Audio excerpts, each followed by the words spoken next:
تک کا current account deficit is fine, but اس سے زیادہ جب کرنٹ اکاؤنٹ ہم نے $18 بلین کا کرنٹ اکاؤنٹ ڈیفیسٹ دیکھا 2018 میں، اچھا ٹھیک ہے نا، ہم نے $12 بلین کا کرنٹ اکاؤنٹ ڈیفیسٹ دیکھا 2021-22 میں.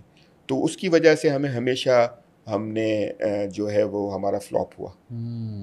تو اس کو اب جیسے آپ نے کہا کہ ہمارا یہ جو گروتھ ریٹ ایک آ رہی ہے ایکسپورٹ میں، وہ کون سے سیکٹرز ہیں جہاں آپ سمجھ رہے ہیں کہ ہماری ایک گروتھ ہو سکتی ہے؟ کیونکہ ایک تو ہمارا ٹیکسٹائل سیکٹر ہے، ایک آئی گیس ایگریکلچر ہے، اس کے علاوہ اور ہمارے پاس کیا ہے جس میں ہم دیکھیں ہمارا سب سے گروتھ پہ زیادہ تو فوکس؟ کمپوزیشن ٹیکسٹائل سیکٹر ہی کرتا ہے، 60% سے زیادہ جو ہے وہ اچھا ٹیکسٹائل سیکٹر کرتا ہے. ہمیں ڈیفینیٹلی جس میں ہماری اسٹرینتھ ہے اس کو تو ہمیں بالکل پکڑ کے رکھنا چاہیے.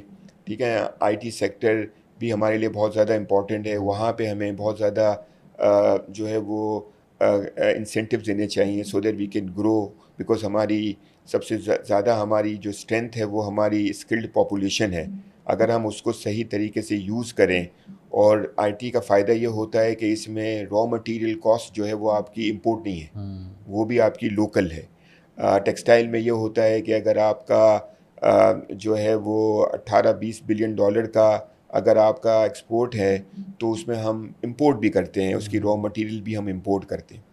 تو میرے کہنے کا مطلب ہے کہ ٹیکسٹائل سیکٹر کے ہمیں بالکل فوکس کرنا چاہیے، ہمیں ویلیو ایڈیشن کی طرف جانا چاہیے، اور ہمیں ان کے ساتھ بیٹھ کے ایسے اسٹیک ہولڈرز کے ساتھ بیٹھ کے ایسے اقدامات کرنے چاہیے جس سے وہ یہ گرو کریں. بیکاز ہمارے ایکسپورٹ کی گروتھ اگر نہیں ہوگی تو ہم پھر آگے گرو نہیں کر سکیں گے، بیکاز ہم امپورٹ نہیں کر سکیں گے. اور امپورٹ اگر ہمارا نہیں ہوگا، را مٹیریلز اگر ہمارے امپورٹ نہیں ہوں گے، ہمارے نئے پلانٹس امپورٹ نہیں ہوں گے، تو ہم آگے ہماری کیپیسٹیز نہیں بڑھیں گی.